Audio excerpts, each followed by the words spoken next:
صبح 15 مای سال روان در مرکز ماموری ولایت ختلان شهر بختر دوی ملی برگزار گردید. در مراسم افتتاحی آن رئیس ولایت ختلان قربان حکیمزاده، معاون رئیس ولایت، نمایندگان تشدید دوراها و ساکنان و ورزشکاران شهر بختر اشتراک داشتند. رئیس ولایت محترم قربان حکیمزاده در مراسم افتتاحی همه جمع آمدگان را به مناسبت روز دوی ملی تبریک نموده ابراز داشت که ما سهم جوانان را در رشد ورزش، آموزشگردانی آن و ترغیب طرز حیاتی سالم مشاهده می‌نماییم، زیرا برای نوسان جوانان تمام شرایط مناسب فراهم آورده شده است. مراسم افتتاحی دوی ملی از میدان اسماعیل سامانی آغاز گردیده اشتراکچیان و ورزشکاران توسط محله دوستی خلق‌ها و ایستگاه نقلیاتی شهر بختر مهارت خود را نشان دادند.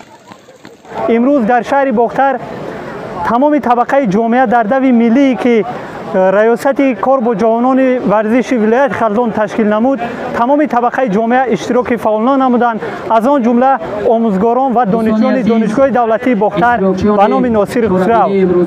باید ذکر نمایم که در چهاربینی امروزه شهروندان از نهادهای دولتی و جمعیتی فعالانه اشتراک نموده همراهی خود را در برابر دیگر شهروندان سیاره برای تشکل طرز حیات سالم بیان داشتند. طبق اطلاع در دوی ملی امروزه بیش از 12000 نفر اشتراک نمودند که از آنها 4400 نفرش را زن تشکیل می‌دهند.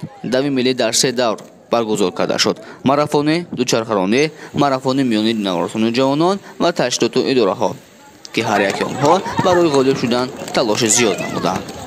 طول 6 ماه می‌شود که در چنین نمودی ورزش در مکتب شهری ورزش سبک در شهر دوشنبه مشق می‌کنند.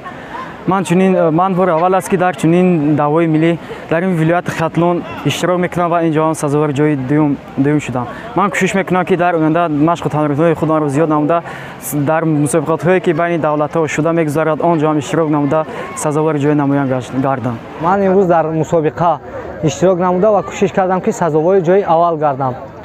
لیکن رقیبان من از من بسیارتر مشق تمرین کردند و همین خاطر من سزاوار جای سوم گشتم. در آخر غالبان معین گردیده با سپاسنامه و دیپلم سرفراز کرده شدند. اینچنین به یک قطار تشکیلات اداره‌هایی که در دوی ملی فعالانه شرکت داشتند سپاسنامه تقدیم کرده شد. فیروزه شریفی خردترین و کلانترین اشتراکچی دوی ملی امروزه را نیز با سپاسنامه قدردانی کرد. نبی جان سید ابرار، فردوس عمروف برای روزنامه ختلان.